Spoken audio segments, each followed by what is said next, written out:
Hello बच्चों, कैसे हो सब। और आज हम पढ़ने वाले हैं अपने क्लास 10th की हिस्ट्री। और हिस्ट्री में हम देखेंगे उसका सबसे पहला chapter, the rise of nationalism in Europe, है ना। तो ये चैप्टर हम स्टार्ट कर चुके थे और स्टार्ट करने के साथ ही साथ हमने इसमें फ्रेडरिक सोरियो की ये वाली पेंटिंग डिस्कस कर ली थी, और साथ ही साथ किन किन चीज़ों को फ्रेडरिक सोरियो ने इस पेंटिंग में बताया था। अब साथ ही हम आगे बढ़ते हैं, जब ये वाला टॉपिक क्लियर हो चुका है हमारा तो हम चलते हैं नेक्स्ट वाले टॉपिक पे। और जो नेक्स्ट वाला टॉपिक है हमारा वो है the French revolution and the idea of the nation. तो इसमें आप समझिए कि सबसे पहला लिखा हुआ है French revolution and the idea of the nation, है ना। इसका मतलब क्या होता है? तो इसका मतलब ये है कि फ्रेंच रेवोल्यूशन ने किस तरह से लोगों में, ठीक है, अपने एक नेशन के लिए आइडिया डेवलप किया था। That's called ideology. अब यहाँ पर आइडियोलॉजी ये इस बात पर डिपेंड करती है कि लोग किस तरह से एक साथ एकजुट हो रहे हैं, यानी कि लोग किस तरह से एकजुट हो रहे हैं, यानी कि लोग कंबाइन हो रहे हैं, है ना। और एक साथ आ करके लोगों के बीच में ये डेवलप हो रहा है कि वो किस तरह से फ्रांस को एक नेशन स्टेट में कन्वर्ट करें। तो फ्रेंच रेवोल्यूशनरीज का मतलब ये मानना था कि किस तरह से वो फ्रांस को एक नेशन स्टेट बनाए। ठीक है, आई होप यहाँ तक समझ में आया है। तो इसी चीज को हम इस वाले टॉपिक में पढ़ेंगे कि किस तरह से लोगों में कलेक्टिव आइडेंटिटी की फीलिंग को डेवलप किया गया। ये वाला कलेक्टिव आइडेंटिटी की फीलिंग को डेवलप किया गया, और साथ ही साथ ऐसा क्यों करना जरूरी था। तो सबसे पहले रीजन को हम इस वाले पैराग्राफ में पढ़ेंगे कि क्या रीजन थे वो, कि किस वजह से फ्रांस के लोगों में कलेक्टिव आइडेंटिटी की फीलिंग को डेवलप किया जा रहा था। तो यहाँ पर देखिए, सबसे पहला बताया गया है आपको कि जो सबसे पहला, यानी कि सबसे फर्स्ट जो क्लियर एक्सप्लोरेशन था नेशनलिज्म का, वो आया था फ्रेंच रेवोल्यूशन में, है ना। तो फ्रेंच रेवोल्यूशन जो हुआ था वो कब हुआ था? 1789 में। डेट याद रखिएगा, 1789 में। और जब फ्रेंच रेवोल्यूशन 1789 में हुआ, तब उसी समय लोगों को ये लगा कि हमारा भी एक नेशन होना चाहिए, क्योंकि उस समय क्या था? मोनार्की था। That's called absolute monarchy. क्योंकि फ्रांस उस समय तक फुल फ्लेज टेरिटोरियल स्टेट था।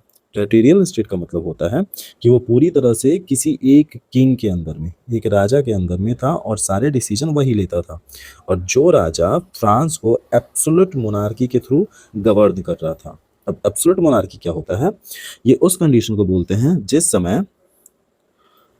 समय एक किंग होता है, ठीक, और किंग अपने से ऊपर किसी भी अथॉरिटी या किसी भी काउंसिल को मानता नहीं है। वो जो भी डिसीजन देगा वही डिसीजन सही होगा उसके लिए, और उसके दिए हुए डिसीजंस को कोई भी डिसएग्री नहीं कर सकता है। यानी कि उसकी शक्तियों को कोई रोक नहीं सकता, उसके पावर पर कोई भी कंट्रोल नहीं लगा सकता है। दैट्स कॉल्ड एब्सोल्यूट मोनार्क, है ना। तो लोग एब्सोल्यूट मोनार्क से परेशान हो चुके थे। किससे? लुई 16 से। तब वो चाहते थे कि फ्रांस में वो पॉलिटिकल एंड कॉन्स्टिट्यूशनल चेंज चाहते थे, और वो चेंज लाने के लिए फ्रेंच रेवोल्यूशन ने बहुत काफ़ी हद तक मदद की थी। और लोगों ने फ्रेंच रेवोल्यूशन की मदद से वहाँ पर, ठीक है, कहाँ पर? फ्रांस में लोगों ने एब्सोल्यूट मोनार्की को हटाया, ट्रांसफर किया, और उसी की जगह पर लाया सोवरेनिटी। सोवरेनिटी का मतलब होता है संप्रभु, है ना। जैसे खुद से खुद का मालिक फ्रांस बन गया। अब फ्रांस के लोगों पर यह जिम्मेदारी थी कि वो किस तरह से फ्रांस को चलाएंगे। उसी के साथ ही साथ लोगों ने वहां पर मोनार्की को खत्म किया, ठीक है, और सारा का सारा पावर जो है वो फ्रेंच लोगों के हाथ में सौंप दिया। अब यही लोग डिसाइड करेंगे कि फ्रांस में जो कॉन्स्टिट्यूशन है, कॉन्स्टिट्यूशन कैसे बनेगा, उसमें कौन कौन से रूल होंगे, और साथ ही साथ कॉन्स्टिट्यूशन बना करके वही अपनी डेस्टिनी को शेप देंगे, और वो क्या क्या अपने स्टेट में, अपनी कंट्री में चाहते हैं, क्या नहीं चाहते हैं। क्लियर है यहाँ तक? अब आगे बढ़ते हैं। अब इन सारी चीज़ों को करने के लिए फ्रांस के लोगों ने क्या किया? कलेक्टिव आइडेंटिटी की फीलिंग को डेवलप किया। अब कलेक्टिव आइडेंटिटी वही है एक समान पहचान। एक समान पहचान, है ना। तो एक समान पहचान बनाने के लिए या तो आपको लैंग्वेज की मदद लेनी पड़ेगी, या तो आपको किसी रिलीजन की मदद लेनी पड़ेगी, या तो आपको किसी कास्ट की मदद लेनी पड़ेगी। अब इसमें से फ्रांस के लोगों ने क्या किया कि उन्होंने लैंग्वेज को चूज किया, ठीक है, और उन्होंने अपने राइट्स को चूज किया कि राइट्स के बेसिस पे हम एक समान कलेक्टिव आइडेंटिटी डेवलप करेंगे। तो उसमें फ्रेंच रिवोल्यूशनरीज ने क्या किया? दो कॉन्सेप्ट्स निकाले हैं, जिसमें सबसे पहला है ला पैट्रिक और ला सिटोइन, ठीक है। ला पैट्रिक का मतलब यहाँ पर ये होता है कि फादरलैंड। फादरलैंड का मतलब होता है, ठीक है, यानी कि पैतृक भूमि, फादर की जमीन। अब यहाँ पर अगर हम इसे इंडिया की हेल्प से समझते हैं, तो इंडिया की हेल्प से हम इंडिया को एक फीमेल फिगर के तौर पे देखते हैं, जिसे हम भारत माता बोलते हैं, है ना। तो हमारे लिए भारत क्या हो गया, हमारे लिए भारत हमारी माँ हो गई, है ना, उसकी ज़मीन हमारी हमारे लिए माँ हो गई। और उसी तरीके से फ्रांस के लोगों के लिए उनकी जो ज़मीन था वो क्या था, एज अ फादरलैंड, है ना। दूसरा है ला सिटियोन। ला सिटियोन का मतलब होता है द सिटीजन। तो जैसे कि आपने क्लास 9th में पढ़ा था, 9th में सिटोइन का मतलब था कि फर्स्ट स्टेट, सेकेंड स्टेट और थर्ड स्टेट। जैसे फर्स्ट स्टेट में क्लैरगी आती थी, सेकंड में नोबिलिटी आती थी, और थर्ड में आते थे सारे पीसेंट्स, ठीक है, आर्टिशियंस, बिजनेसमैन, ये सारे के सारे लोग। तो ये इस तीनों के सिस्टम को हटाया गया, फर्स्ट स्टेट, सेकंड स्टेट और थर्ड स्टेट, और उसके जगह पे लाया गया द सिटीजन का कॉन्सेप्ट कि आप फ्रेंच के सिटीजन हैं तो आप फ्रेंच के ही सिटीजन रहिएगा। इसमें कोई भी फर्स्ट स्टेट, सेकंड स्टेट और थर्ड स्टेट का कोई भी पार्टिसिपेशन नहीं होगा। और साथ ही साथ उन्होंने इम्फेसाइज यानी कि जोड़ देना, इसका मतलब होता है जोड़ देना। उन्होंने जोड़ दिया किस चीज़ पर, नेशन के बिल्डिंग पर, और साथ ही साथ वहाँ पर रहने वाले सारे सिटीजन्स को इक्वल राइट्स प्रोवाइड करवाई जाए विद इन सेम कॉन्स्टिट्यूशन। यानी कि एक ही कॉन्स्टिट्यूशन बनेगा, एक ही संविधान बनेगा, और उस संविधान के जो भी रूल होंगे वो फर्स्ट स्टेट, सेकंड स्टेट और थर्ड स्टेट तीनों के लिए इक्वल होंगे, है ना, इक्वल होंगे। और साथ ही साथ उसमें अगर टैक्स थर्ड स्टेट दे रहा है तो टैक्स सेकंड स्टेट और फर्स्ट स्टेट, ये दोनों स्टेट टैक्स को पे करेंगे। ऐसा नहीं होगा कि रूल फर्स्ट स्टेट बनाएगा और सिर्फ टैक्स देगा कौन, थर्ड स्टेट। तीसरा काम ये किया गया यहाँ पर, न्यू फ्लैग्स लॉन्च किए गए, यानी कि नए झंडे बनाए गए देश के, और वो झंडा था 3 कलर वाला, ठीक है ना। और वो 3 कलर वाला झंडा वहाँ के फॉर्मल रॉयल स्टैंडर्ड्स को रिप्लेस करता था। इसका मतलब है कि ये फॉर्मल रॉयल स्टैंडर्ड्स जो किंग लुई 16 ने जो झंडा बनाया था अपने लिए, जो फ्लैग्स डिज़ाइन किए थे अपने लिए, वो पूरा का पूरा मोनार्की को रिप्रेजेंट करता था। और मोनार्की वाले झंडे को हटा करके वहाँ लाया गया ट्राई कलर का फ्लैग। अब वो तीनों कलर रिप्रेजेंट करते थे वहाँ के रिवोल्यूशनरीज को, है ना। ये तीसरा काम किया गया। चौथा काम क्या किया गया कि स्टेट जनरल्स का नाम बदल करके कर दिया गया जनरल असेंबली। यानी कि हमारा जो लोकसभा होता है ना, लोकसभा और राज्यसभा, यही वहाँ का स्टेट जनरल्स थे। अब स्टेट जनरल्स का नाम बदल के नेशनल असेंबली कर दिया गया, और उनका इलेक्शन, जो हमारे लोकसभा के 543 लोग हैं, ठीक है, इनका इलेक्शन इंडिया में इनके सिटीजन्स करते हैं, है ना। वहीं पर वही सेम कॉन्सेप्ट वहाँ लगाया गया कि नेशनल असेंबली के जितने भी मेंबर्स होंगे उनका इलेक्शन होगा वहाँ के एक्टिव सिटीजन्स के थ्रू। अब यहाँ पर एक्टिव सिटीजन आया है, 9th में पढ़ा होगा आपने, सिटीजन्स 2 प्रकार के होते थे वहाँ पर, एक एक्टिव और दूसरा पैसिव, है ना। तो एक्टिव सिटीजन उनको बोलते थे जो सिटीजन के पास वोट की राइट थे, और पैसिव सिटीजन उनको बोलते थे जिनके पास वोट्स के राइट नहीं थे। क्लियर है यहाँ तक, जिनके पास वोट के राइट नहीं थे। ये चौथा काम किया गया। पांचवा किया गया कि न्यू हाइमन्स बनाए गए, यानी कि नए नए गान, यानी कि लोकगीत लिखे गए, नए नए नेशनल एंथम्स लिखे गए, और जो लोग कॉमरेड्स जो मर चुके थे रिवोल्यूशनरीज में उनको श्रद्धांजलि की गई। अगला काम किया गया यहाँ पर, एक सेंट्रलाइज एडमिनिस्ट्रेटिव सिस्टम निकाला गया। इसका मतलब है कि पूरे फ्रांस को चलाने के लिए एक जगह पर पावर को स्टोर किया गया, और वहीं जगह से पूरे के पूरे फ्रांस को और उसके सिटीजन को गवर्न किया जाएगा। ऐसा नहीं होगा कि हर जगह पर फ्यूडल सिस्टम के अकॉर्डिंग हर जगह पर फ्यूडल अपने हिसाब से रूल्स बनाएगा। साथ ही साथ इंटरनल कस्टम ड्यूटीज, ठीक है, वो हटाया गया। इंटरनल कस्टम ड्यूटीज, ये वर्ड समझिएगा आप लोग, इंटरनल कस्टम ड्यूटीज। इसका मतलब ये होता है कि मान लो कोई कंट्री है और कंट्री के अंदर 2 स्टेट्स हैं। एग्जाम्पल के तौर पे यहाँ ले लेते हैं हम लोग बिहार, और ये ले लेते हैं यूपी, है ना। तो मान लो बिहार में अगर कोई प्रोडक्ट बन रहा है तो यूपी में अगर वो बिकेगा तो यहाँ पर जो बाउंड्री है ना, यहाँ पर टैक्सेस लिए जाएंगे, है ना। ये चीज़ है इंटरनल कस्टम ड्यूटी। लेकिन ये दोनों चीज़ ना देश के अंदर ही होगा।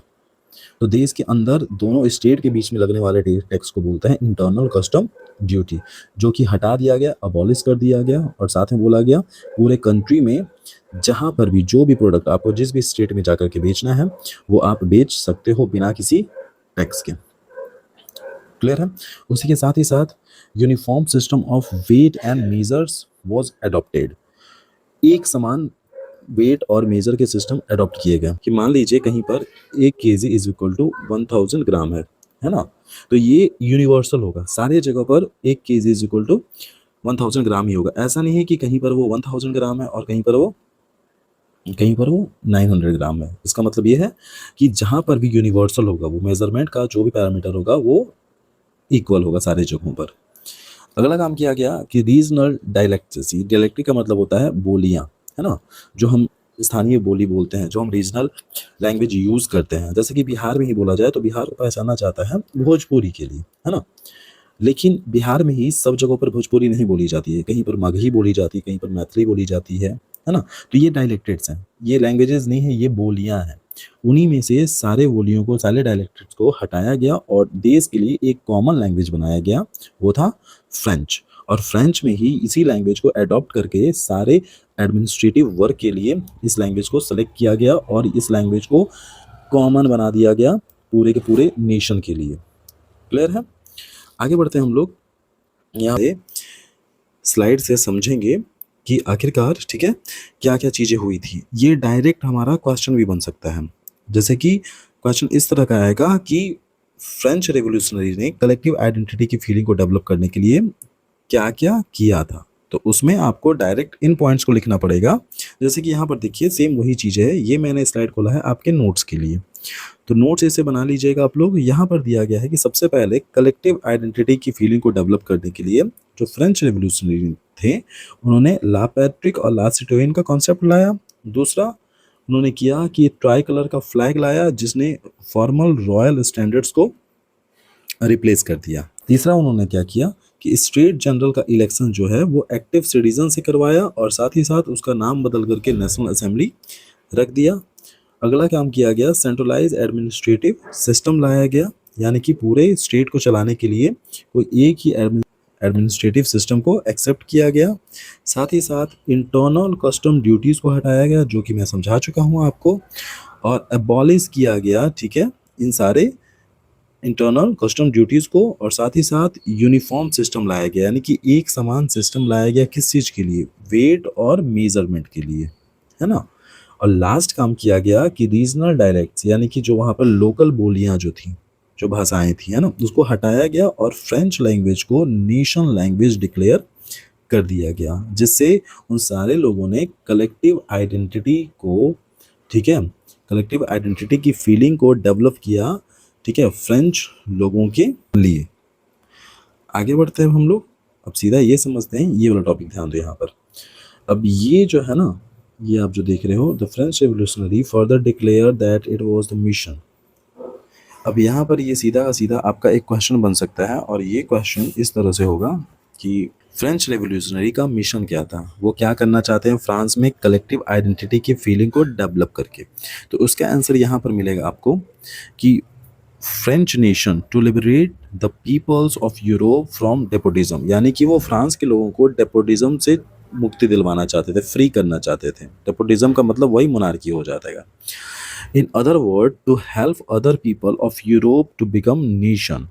और साथ ही साथ वो ये चाहते थे कि यूरोप, ठीक है, फ्रांस नहीं बच्चों, पूरा का पूरा यूरोप में वो सारे स्टेट्स को, यूरोप में आने वाले सारे स्टेट को वो नेशन स्टेट बनाना चाहते थे। तो ये मकसद किसका था? ये मकसद था फ्रेंच रेवोल्यूशनरीज का, है ना? आगे बढ़ते हैं हम लोग।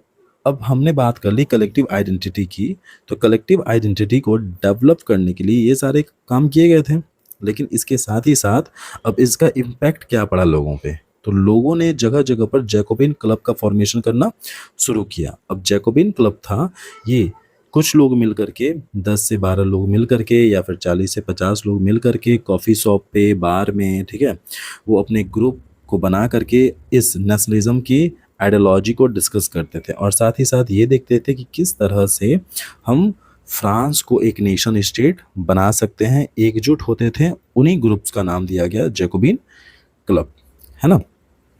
अब आगे बढ़ते हैं यहाँ पर।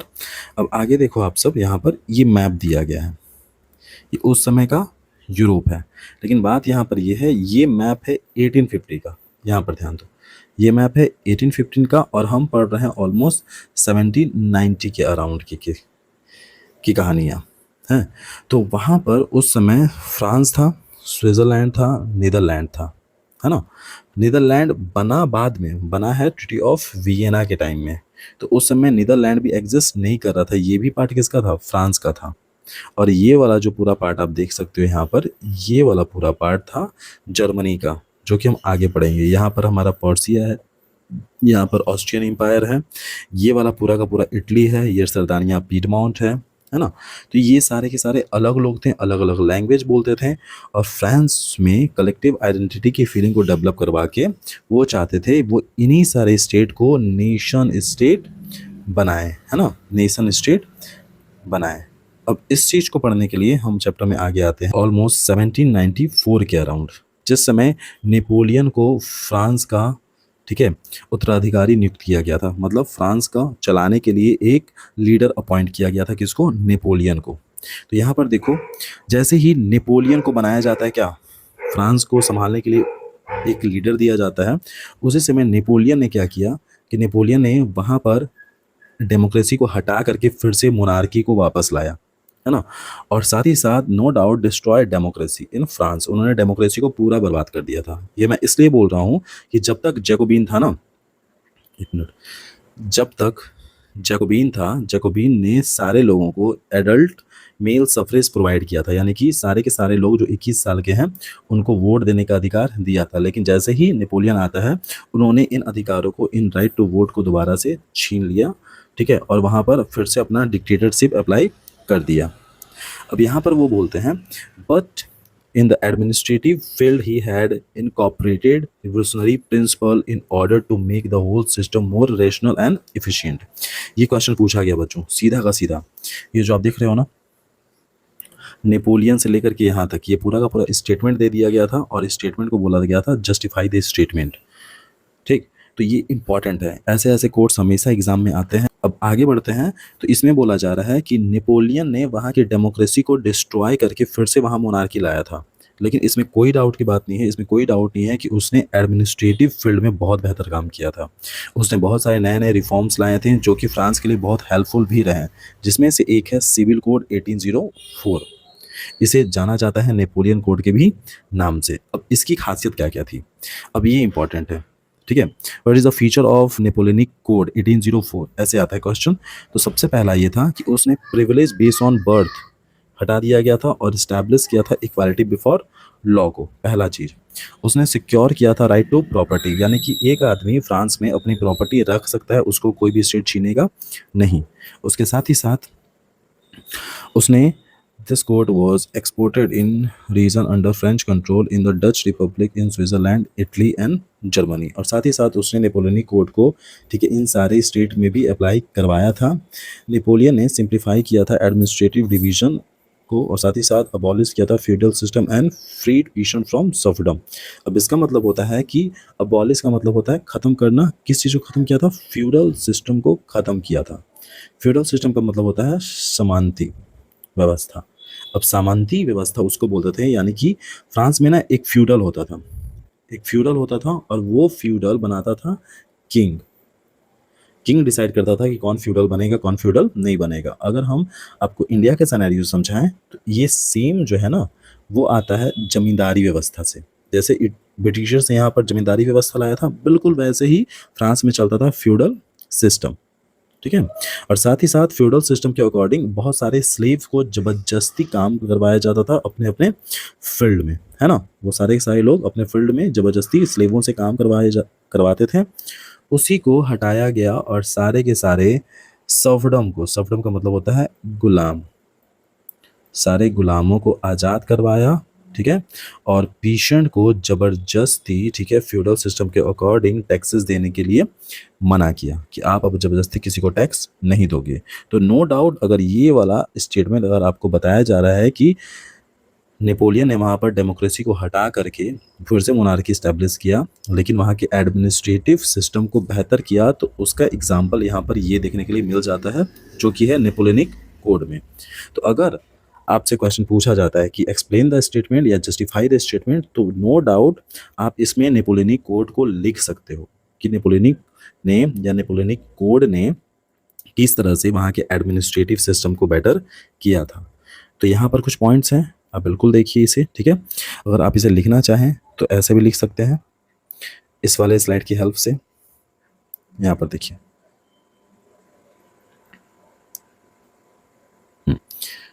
ध्यान दो बच्चों यहाँ पर। अब यहाँ पर है नेपोलियनिक कोड क्या किया गया था। सबसे पहला किया गया नेपोलियनिक कोड में कि सिविल कोड के नाम से इसे जानते हैं 1804 में, दूसरा नाम इसका नेपोलियनिक कोड है। उसने क्या किया, in Dutch republic, Switzerland, Italy, Germany, ठीक है, इन सभी जगहों के एडमिनिस्ट्रेटिव सिस्टम को रिफॉर्म किया, सुधारा, सिंप्लीफाई किया। साथ ही साथ फ्यूडल सिस्टम को हटा दिया, सारे के सारे किसानों को, ठीक है, गुलामी से आज़ाद करवाया और मैन्योरियल ड्यूज को माफ़ कर दिया। यानी कि ज़मीन पे लेने वाले टैक्स को बोलते थे मैन्योरियल ड्यूज, यानी कि जो टैक्सेस ज़मीनों के नाम पे लिए जाते थे उसको ख़त्म कर दिया गया। साथ ही साथ in the town, guild restrictions were removed, transportation and communication system were improved किया गया, और साथ ही साथ एक समान लॉ लाया गया। किसका? बिजनेसमैन के लिए यूनिफॉर्म लॉ लाए गए, एक समान रूल रहेंगे।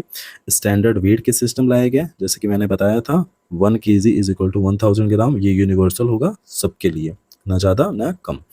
नेशनल करेंसी निकाला गया कि पूरे फ्रांस में एक ही करेंसी चलेगी, ठीक है। उसके साथ ही साथ would facilitate the movement of good and capital from one region to another।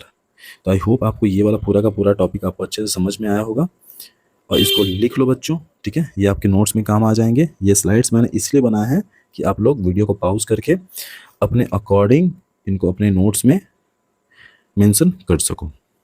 हाँ बच्चों, तो ये वाला पैराग्राफ मैंने इस स्लाइड की हेल्प से आपको समझा दिया है। अब सीधा आते हैं यहाँ पर अब इस वाले पैराग्राफ पे।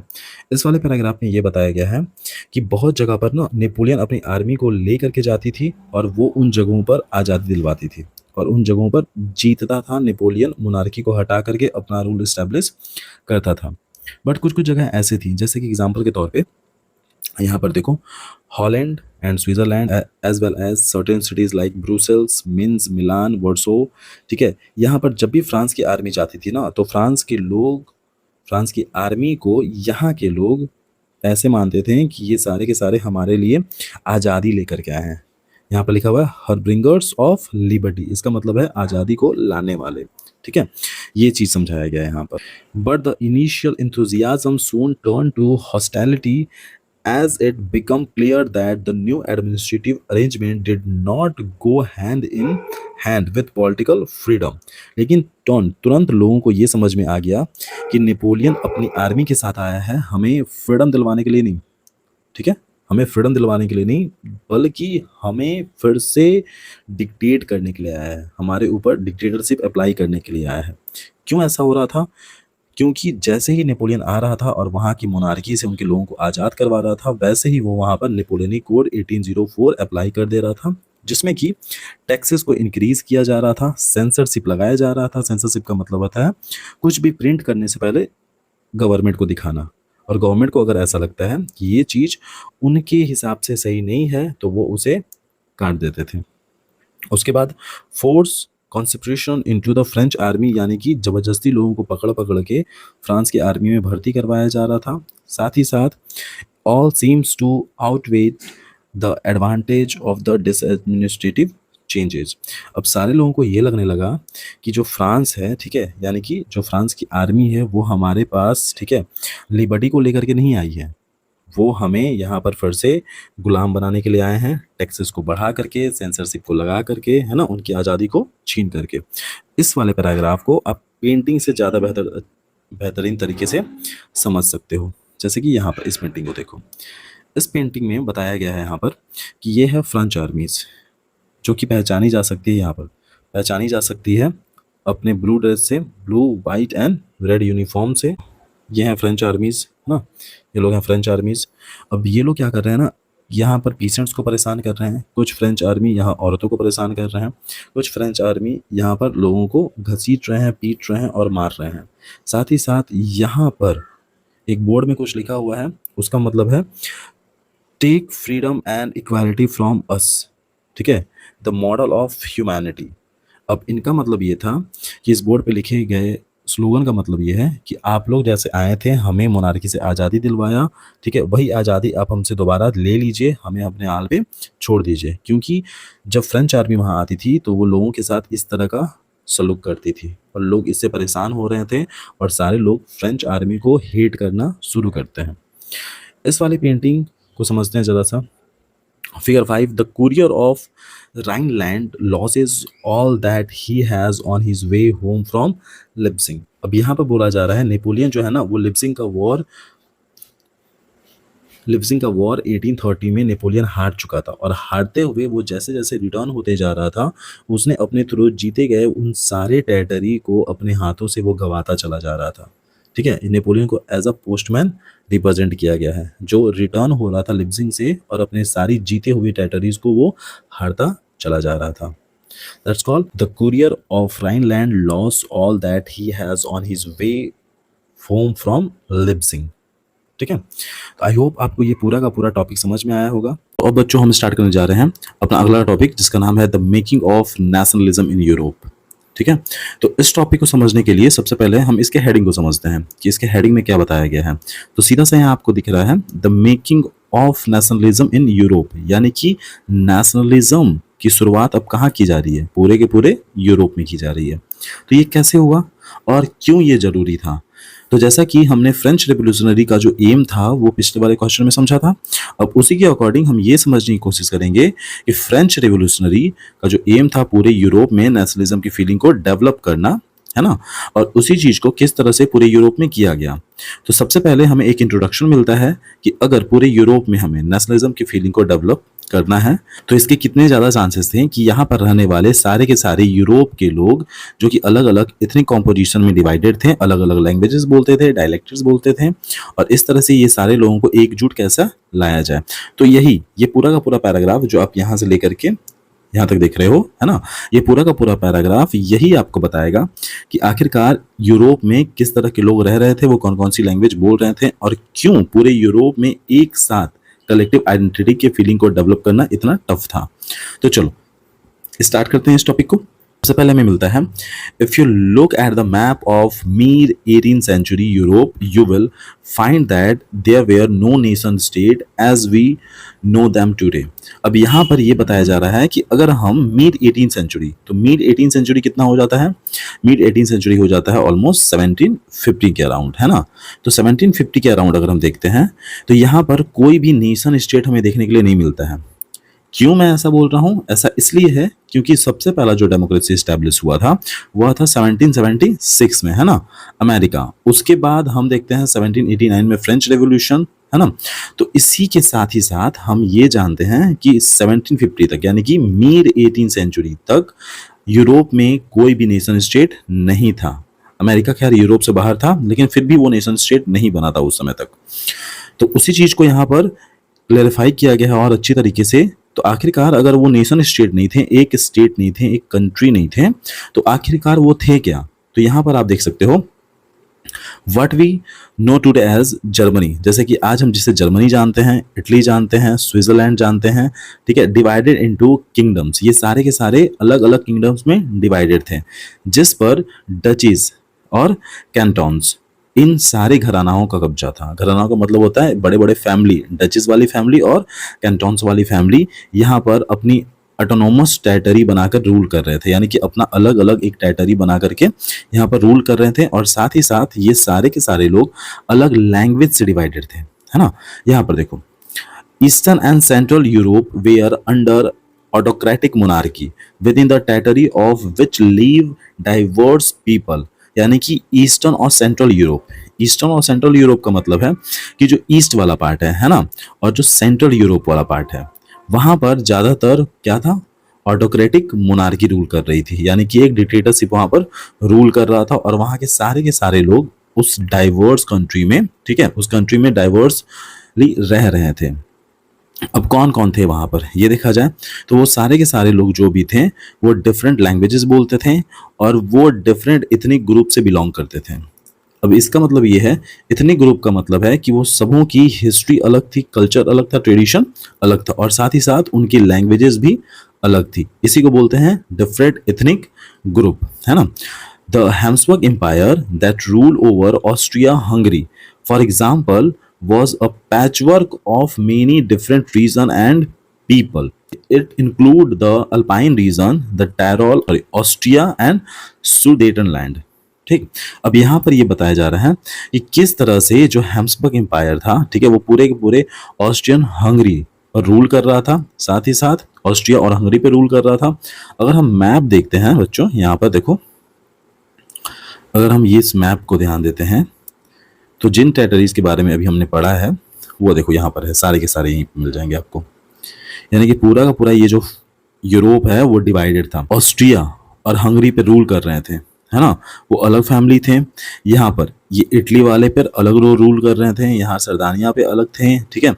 ये ऑटोमन एम्पायर अलग था, ये पर्सिया अलग था, ठीक।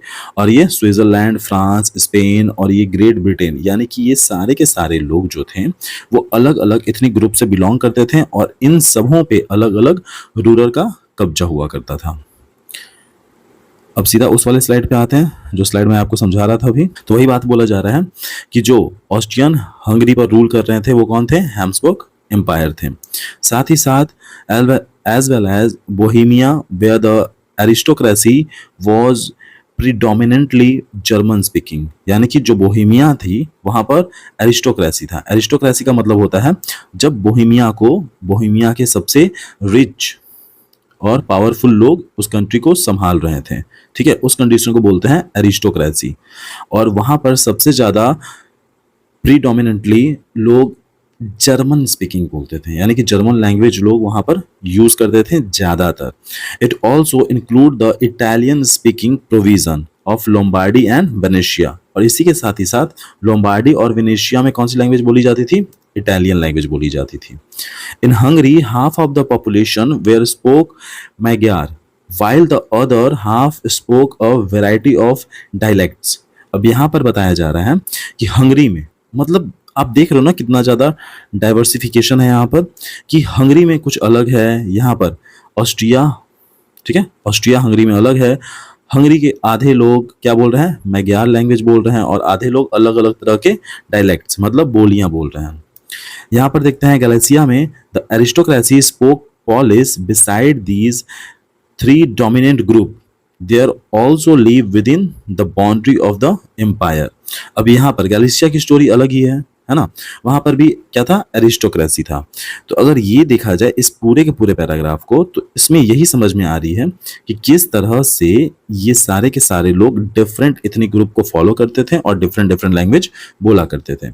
अब जैसा कि कलेक्टिव आइडेंटिटी की फीलिंग को डेवलप करना है तो उसके लिए सबों के पास कोई कॉमन लैंग्वेज या रिलीजन होना चाहिए, ये कंडीशन थी। लेकिन यहाँ पर पूरा का पूरा जो यूरोप है वो डिवाइडेड है, किसमें? रीजन्स में, ट्रेडिशन में और साथ ही साथ लैंग्वेज में।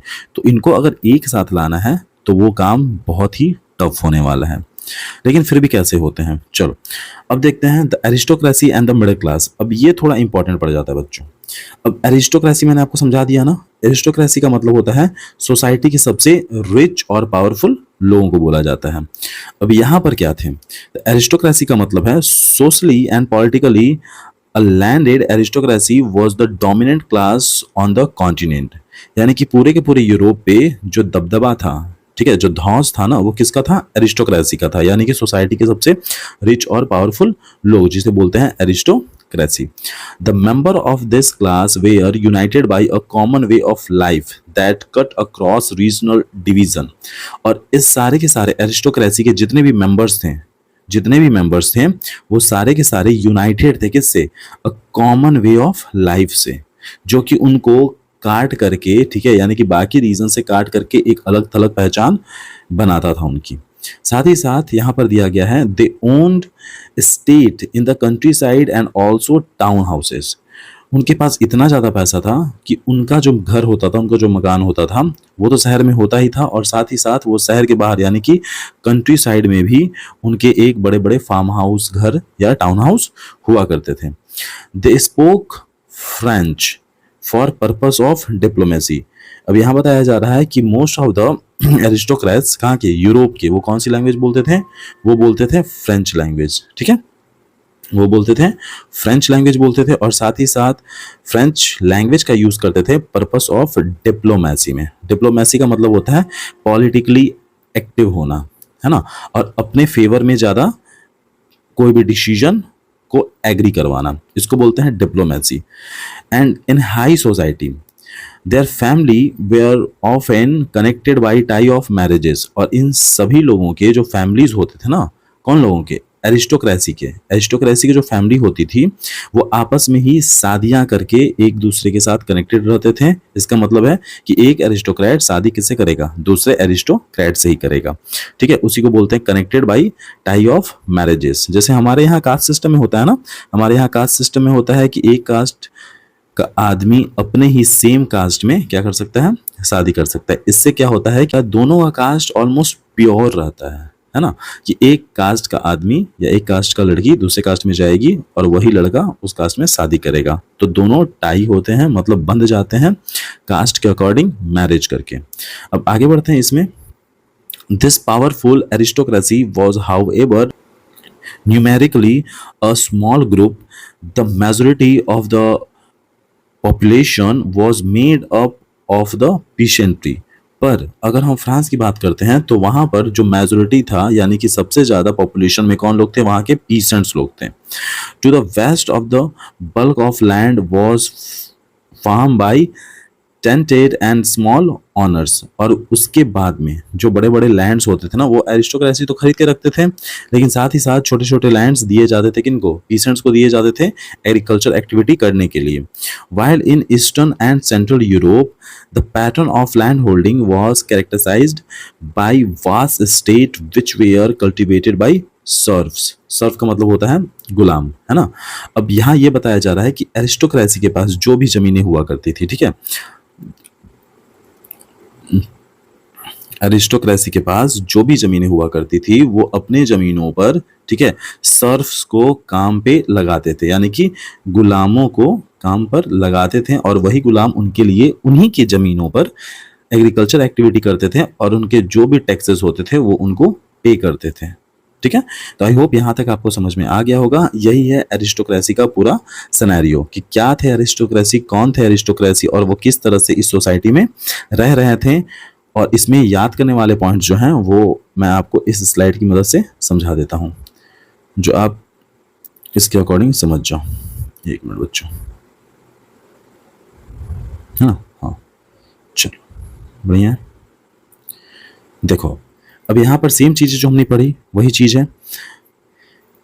The aristocrats were united by common way of life, वो एक कॉमन वे ऑफ लाइफ से जुड़े हुए थे। साथ ही साथ क्या था उनमें, दे ओन स्टेट कंट्री साइड, यानी कि वो जगह जमीनें जो होती थी कंट्री साइड के बाहर भी वो खरीद के रखते थे और अपने टाउन हाउस बनवाते थे। दे स्पोक फ्रेंच, किस पर्पज से, द पर्पस ऑफ डिप्लोमेसी। एक minute, the purpose of diplomacy, है ना, कूटनीतिज्ञ पर्पज से वो फ्रेंच लैंग्वेज का यूज करते थे अपनी हाई सोसाइटीज में, अपनी हाई सोसाइटी को मेंटेन रखने के लिए। जैसे हमारे यहाँ ये इंग्लिश का क्रेज है ना, अगर हमें हाई सोसाइटी दिखना है तो हमें इंग्लिश बोलना आना चाहिए, भले समझ में आए या ना आए, लेकिन इंग्लिश बोलना आना चाहिए। जब आप इंग्लिश बोलते हो तो लोगों को ऐसा लगता है कि आप काफ़ी हाई सोसाइटी से बिलोंग करते हो और साथ ही साथ आप काफ़ी नॉलेजेबल पर्सन हो। आगे देखते हैं, their family were often connected by tie of marriages. अब मैंने समझाया था वो कास्ट वाला सिस्टम, ऐसे ही सेम एरिस्टोक्रेसी में भी होता था। आगे है, this powerful aristocracy was numerically a small group, क्योंकि वो बहुत ही छोटे थे। एरिस्टोक्रेसी जो थे फ्रांस के या फिर पूरे यूरोप के, वो नंबर में ना बहुत कम थे, बहुत ही स्मॉल ग्रुप थे वो लोग। ठीक है, इससे ज्यादा कौन थे, इससे ज्यादा थे उनके पीसेंट्री। जैसे ये हो गया एरिस्टोक्रेसी और ये हो गया पीसेंट, तो नंबर में काफी कम थे, लेकिन फिर भी सबसे ज्यादा लैंड होल्ड करके एरिस्टोक्रेट्स ने ही रखा था। आगे देखते हैं, the majority of population was made up of the peasantry. अगला है, to the west the bulk of land was form by tented and small owners, है ना, tented and small owners. In state and central Europe, the pattern of landholding was characterized by vast state और साथ ही साथ which were cultivated by Surf. और वो सब क्या होता था, सर्फों के थ्रू यानी गुलामों के थ्रू वो एरिस्टोक्रेट्स अपने ही जमीनों पर खेती करवाया करते थे। तो आई होप आपको ये वाला पूरा का पूरा कंडीशन समझ में आ चुका होगा। ठीक है, मैं इरेज कर दे रहा हूँ, आप लोग इसको लिख लो वीडियो पॉज करके बच्चों, है ना। चलो अब आगे बढ़ते हैं हम लोग। अगला जो हमारा टॉपिक आता है वो है, अब यहाँ पर बात हो रही मिडिल क्लास की। अब इस वाले टॉपिक में, एक मिनट, इस वाले टॉपिक में हमने एरिस्टोक्रेसी को समझ लिया, अब समझते हैं हम लोग न्यू मिडिल क्लास को, है ना। अब न्यू मिडिल क्लास कौन थे, तो न्यू मिडिल क्लास को समझाने के लिए मैं ये स्लाइड ओपन कर लेता हूँ, ये ज़्यादा बेटर तरीके से आपको मिडिल क्लास की कंडीशंस को समझाएगा, है ना। अब यहाँ बोला गया है in Western and Central Europe, the growth of industrial production meant the growth of town and emerge the commercial classes. अब यहाँ पर कंडीशन ये है कि न्यू मिडिल क्लास को पहले समझते हैं हम लोग, है ना। न्यू मिडिल क्लास कौन थी? अब ये सारे के सारे ना वो पीसेंट्स थे। अब बात है उस टाइम की जिस समय यूरोप में इंडस्ट्रियलाइजेशन चल रहा था, और इंडस्ट्रियलाइजेशन में क्या हो रहा था ना कि बहुत सारे फैक्ट्रीज सेटअप किए जा रहे थे और उन फैक्ट्रियों में काम करने के लिए इन्हीं मिडिल क्लासेस को बुलाया जा रहा था। अब बात यह है, इन मिडिल क्लास को अगर बुलाया जा रहा है तो मिडिल क्लास के पास पैसा भी आएगा भाई, और अगर इनके पास पैसा आएगा, ठीक है, तो ये सारे के सारे, ठीक है, क्या बनेंगे? हल्के से रिच बनेंगे। और जैसे ही ये रिच बनेंगे, अब इनको चाहिए पूरी इज्जत, है ना, सोसाइटी में, जो अभी तक बड़े बड़े लैंडलॉर्ड्स को मिलती थी। अब वो सारी की सारी इज्जत अब किनको चाहिए थी? इन मिडिल क्लास को चाहिए थी। आगे बढ़ते हैं। Industrialization began in England in the second half of the 18th century, but in France and part of Germany it occurred during 19th century। जैसे कि मैंने अभी आपको बताया कि इंडस्ट्रियलाइजेशन जो था ना वो इंग्लैंड में बहुत पहले ही शुरू हो चुका था, second half of the 18th century, जिसका मतलब होता है ऑलमोस्ट 1750, है ना, के बाद में। अब यहाँ पर 70-50 अगर हम देखें यहाँ पर, तो हम अगर इसे इंडिया से कनेक्ट करते हैं ना, तो इंडिया में इस टाइम पीरियड पर 2 बैटल्स हो चुके थे, बैटल ऑफ प्लासी और बैटल ऑफ बक्सर। ये दोनों की टाइम है, बैटल ऑफ प्लासी और battle of Buxar.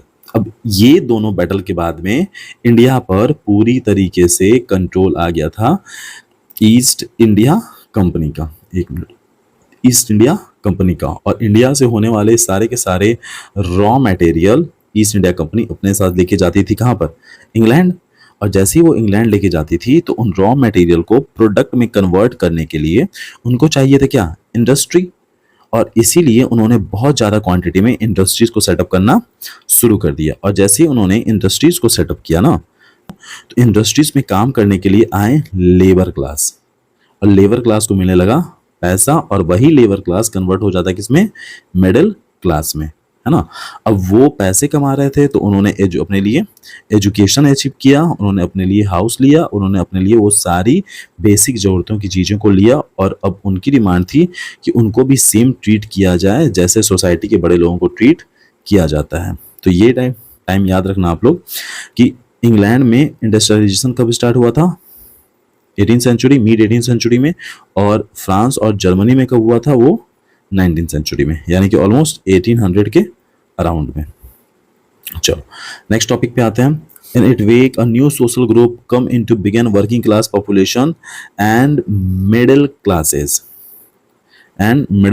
Classes made up of industrialist and businessman. Same चीज मैंने अभी आपको समझाया है कि जैसे उनके पास पैसे आने लगा तो जो वर्किंग क्लास पॉपुलेशन थी और मिडिल क्लास पॉपुलेशन थी, अब वो क्या बन रही थी? इंडस्ट्रियलिस्ट और बिजनेसमैन बन रहे थे। In central and eastern Europe these group were smaller in number till late 19th century. लेकिन सेंट्रल और ईस्टर्न यूरोप में ये लोग अभी भी, ठीक है, 19th सेंचुरी के ऑलमोस्ट, यानी कि 19th सेंचुरी का मतलब है 1800 के अराउंड, ये लोग अभी भी ग्रुप में यानी कि नंबर्स में बहुत ही छोटे थे। साथ ही साथ यहाँ पर it was among the educated liberal middle class the idea of nation unity following the abolition of aristocracy privilege gained popularity।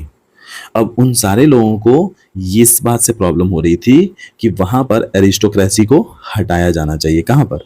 अब पूरे के पूरे यूरोप से एरिस्टोक्रेसी को हटाया जाना चाहिए, और ये जो एक मिडिल क्लास अभी तक तैयार हो रही थी, है ना, ये मिडिल क्लास अब चाहती थी अपना डोमिनेंस, अपने इक्वल राइट्स को चाहती थी वो। आई होप ये वाला सेक्शन आपका पूरा क्लियर रहा होगा बच्चों, है ना। आगे बढ़ते हैं, अब इस वाले पैराग्राफ को हटाते हैं। अब ये पैराग्राफ पूरा मैंने समझा दिया है बहुत बढ़िया से। अगला जो हमारा टॉपिक है वो ये है, what did liberal nationalism stand for. अब ये डायरेक्ट ना बच्चों क्वेश्चन भी बनता है कि अब लिबरल नेशनलिज्म किस चीज के लिए स्टैंड कर रहा है। तो लिबरल का मतलब हो जाता है जो कि लिया गया है एक लैटिन वर्ड से। लैटिन वर्ड में लीवर का मतलब है फ्री, है ना, फ्रीडम। यहाँ पर फ्रीडम का मतलब है आज़ादी, ठीक। यहाँ पर फ्री से मतलब है फ्रीडम। और उनको चाहिए था पूरा freedom for the new middle classes. Liberalism stood for freedom for the individual and equality of all before law. Clear है ये चीज? अब इसमें अगर क्वेश्चन बनता है बच्चों, ध्यान दो, यहाँ पर अगर क्वेश्चन यहाँ पर बनता है तो यहाँ पर दो क्वेश्चंस बन सकते हैं, पॉसिबिलिटीज है। ठीक है, तो क्वेश्चन पहला बनेगा कि ये सीधा क्वेश्चन में कन्वर्ट कर दिया जाएगा, what did liberal nationalism stand for the middle class. ध्यान देना, द न्यू मिडिल क्लास है ना। और साथ ही साथ जो दूसरा बनेगा वो बनेगा एंड द इकोनॉमी, है ना, ये क्वेश्चन बनेगा। तो सबसे पहले हम इस पैराग्राफ में ये समझेंगे कि लिबरलिज्म का मतलब मिडिल क्लास के लिए क्या था, और इस वाले पैराग्राफ में समझेंगे कि लिबरलिज्म का मतलब इकोनॉमिक्स के लिए क्या था, है ना, ये चीज। अब सबसे पहले इसमें समझते हैं हम लोग कि जो लिबरलिज्म का मतलब है वो किसके लिए, यहां पर ध्यान दो, वो किसके लिए, मिडिल क्लास के लिए क्या मायने रखता था। तो यहां पर सीधा हमने पढ़ा कि मिडिल क्लास के लिए लिबरलिज्म स्टैंड करता है for new middle class, liberalism stood for the freedom for individual and equality of all before the law. Clear है ये चीज? ठीक है। Politically it's emphasize the concept of government by consent. अब यहां पर बोला जा रहा है कि मिडिल क्लास के लिए लिबरलिज्म का मतलब था फ्रीडम। वो क्या चाहिए था, फ्रीडम चाहिए था, और साथ में individual and equality for all before the law, यानी कि कानून के सामने सारे बराबर होंगे। ठीक है, क्या किंग, क्या फ्यूडल, ठीक है, क्या बड़े बड़े लैंडलॉर्ड्स, वो सारे के सारे बराबर होंगे, और एक किसान भी इन सब के बराबर होगा और उसे भी वोट देने का राइट दिया जाएगा। ये कंडीशन थी। But since the French Revolution, liberalism had stood for the end of autocracy and clearly privilege. A constitution that representative government through parliament. तो यहाँ तक का मतलब है कि यहाँ पर अब लिबरलिज्म चाहते थे अपने एक कॉन्स्टिट्यूशन को और साथ ही साथ रिप्रेजेंटेटिव गवर्नमेंट को, और वो गवर्नमेंट किसके थ्रू आएगी, पार्लियामेंट के थ्रू आएगी। इसका मतलब है कि जो लिबरलिज्म का मतलब था, ठीक है, जो लिबरलिज्म का मतलब था वो ये था कि मिडिल क्लास अब चाहती थी इक्वालिटी।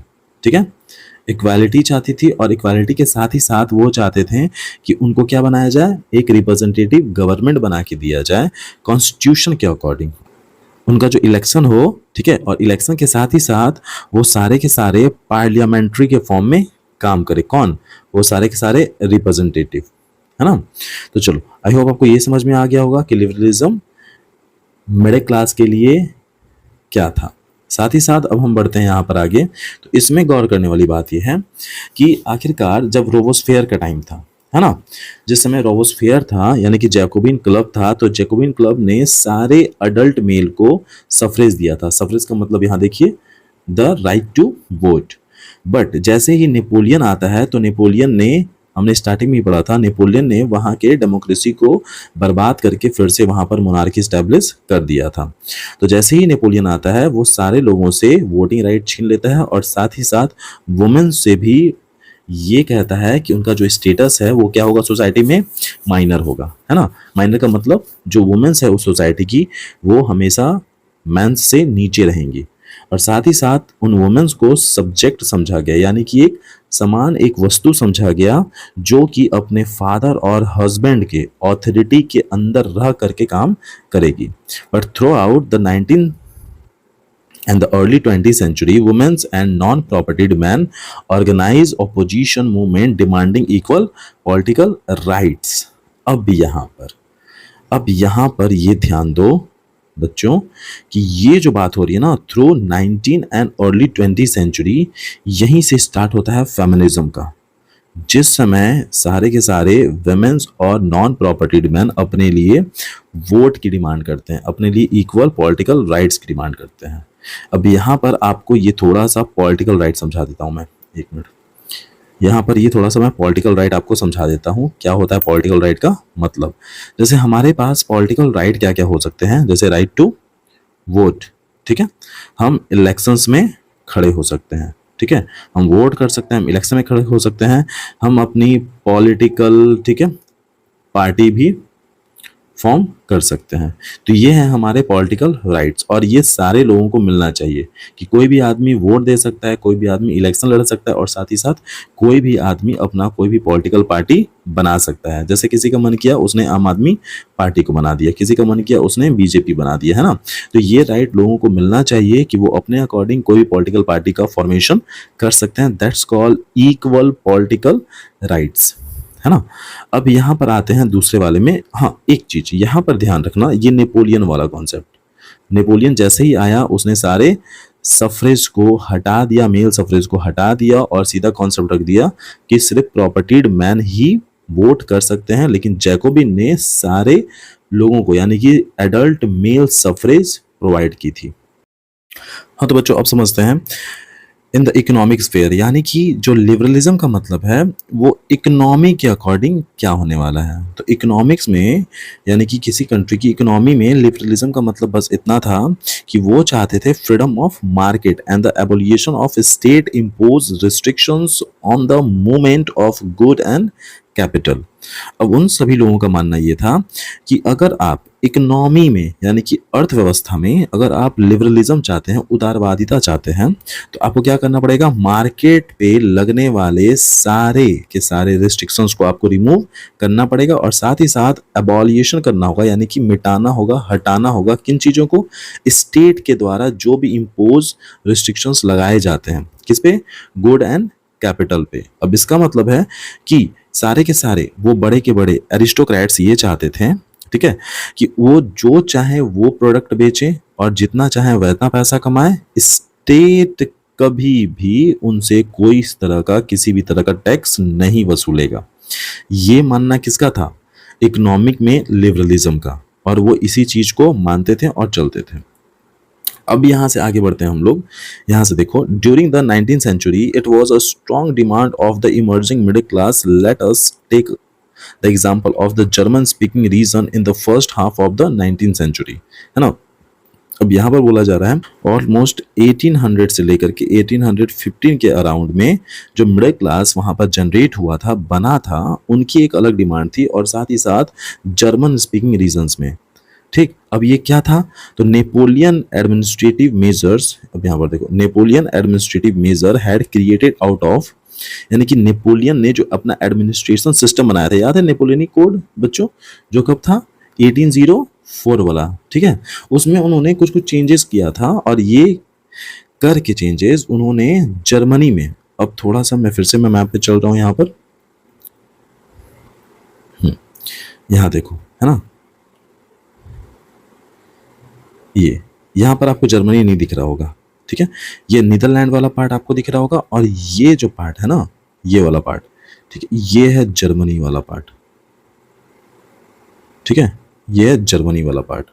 अब इसमें ना छोटे छोटे छोटे छोटे, ठीक है, बहुत सारे प्रिंसिपैलिटीज थे, ये छोटे छोटे बहुत सारे प्रिंसिपैलिटीज थे। तो नेपोलियन ने क्या किया, इन सारे प्रिंसिपैलिटीज को मिला करके, ठीक है, यूनाइटेड करके एक कन्फेडरेशन बनाया, और सबों को मिला करके ऑलमोस्ट 39 कन्फेडरेशंस बनाए, है ना।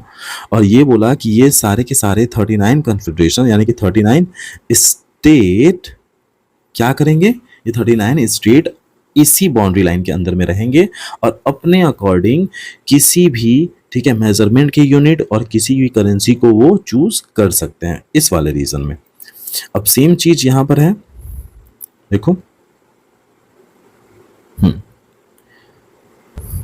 Countless small principalities a confederation of 39 state. जैसे मैंने भी बताया कि बहुत सारे छोटे छोटे स्मॉल प्रिंसिपैलिटीज को मिला करके क्या बनाया गया, कन्फेडरेशन ऑफ 39 स्टेट। कन्फेडरेशन का मतलब होता है महासंघ, है ना, यानी कि एक बहुत बड़ा ग्रुप बनाया, और वो जो ग्रुप है ना, कितने देशों का था, मतलब कितने स्टेट्स का था, 39 स्टेट का था।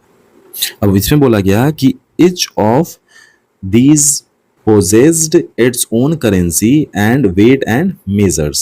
अब बोल दिया गया कि इसमें से जो 39 प्रिंसिपैलिटीज हैं उसमें से हर एक अपने अकॉर्डिंग कोई भी करेंसी को चूज कर सकता है, और साथ में वेट एंड मेजरमेंट का कोई भी यूनिट रख सकता है, ठीक है। अब एक कंडीशन यहाँ पर बताई गई है इस वाले पैरा में कि मान लेते हैं ना, एक मर्चेंट है, मर्चेंट मतलब एक व्यापारी है, ठीक है, एक जगह से दूसरी जगह सामानों को बेचता है। वो 1833 में, ठीक है, ट्रैवल करता है हैमबर्ग टू न्यूमबर्ग, यानी कि एक है इस कोर पे और एक है इस छोर पे और दूसरा है इस छोर पे, ठीक है।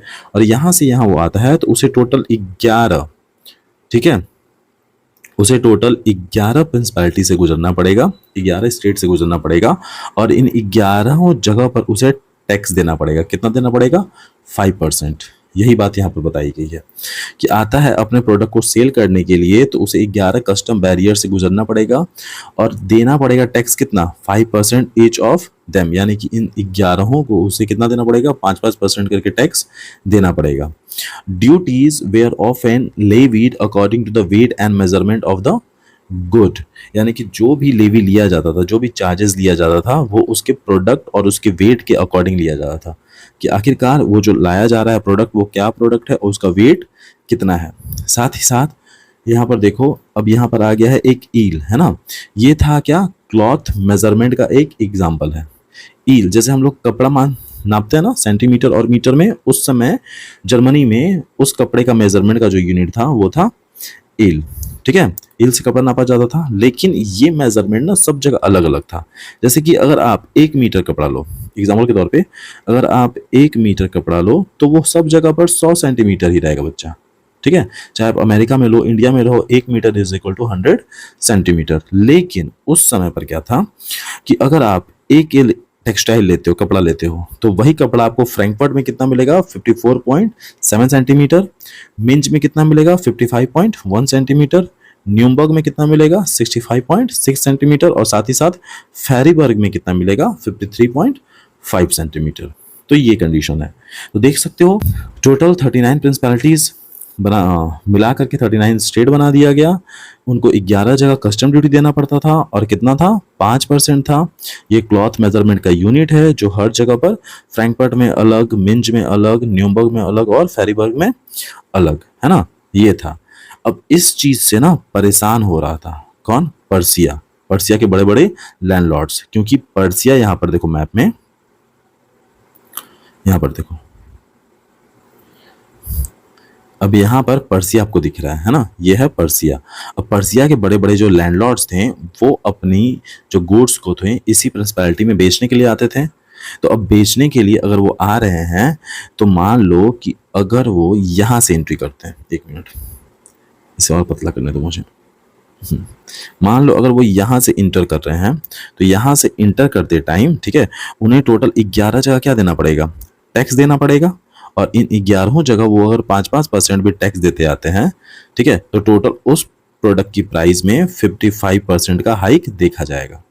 जो कि अगर 100 रुपए का प्रोडक्ट है तो फाइनली यहाँ तक आते आते उसकी प्राइस होगी 155 रुपीज। तो प्रॉब्लम किसको था? पर्सिया के बड़े बड़े लैंडलॉर्ड्स को प्रॉब्लम थी इस चीज से। तो उन्होंने इस चीज को खत्म करने के लिए पर्सिया की हेल्प से वहां पर एक इनिशिएटिव स्टार्ट करवाया और उस इनिशिएटिव का नाम था ज़ोल्वेरियन। क्या नाम था? ज़ोल्वेरियन। यहाँ पर देखो, अब इस चीज से लोग परेशान थे तो इन 1834 में कस्टम यूनियन, ठीक है, और Zollverein was formed at initiative of Prussia and joined by most of German state. अब सारे लोग परेशान थे तो पर्सिया ने क्या किया ना, एक इनिशिएटिव स्टार्ट किया। इनिशिएटिव का मतलब होता है पहल, पहल या शुरुआत। एक शुरुआत किया किस चीज को? खत्म करने के लिए, अबॉलिश करने के लिए। किन चीजों को? ट्रैफिक बैरियर को, कि जो 11 जगह टैक्स दिए जाते थे वो कम किया जाए और साथ ही साथ वहां पर जो 39 स्टेट्स में जो 30 करेंसी चल रही थी उसको घटा के कितना किया गया? 2 करेंसी तक किया गया, है ना। ये कंडीशंस थी। तो पहला ट्रैफिक बैरियर हटाया गया, दूसरा वहां पर जो 30 करेंसी चलती थी उनको खत्म करके सिर्फ 2 करेंसी को अप्लाई किया गया कि इस पूरे के पूरे स्टेट में, ठीक है, पूरे के पूरे जर्मनी में अब 30 करेंसीज नहीं यूज होंगी। अब सिर्फ कितना करेंसी यूज होगा? 2 करेंसी को यूज किया जाएगा। तो आई होप आपको ये पूरा का पूरा पैराग्राफ भी अच्छे से समझ में आया होगा। अब आगे बढ़ते हैं बच्चों।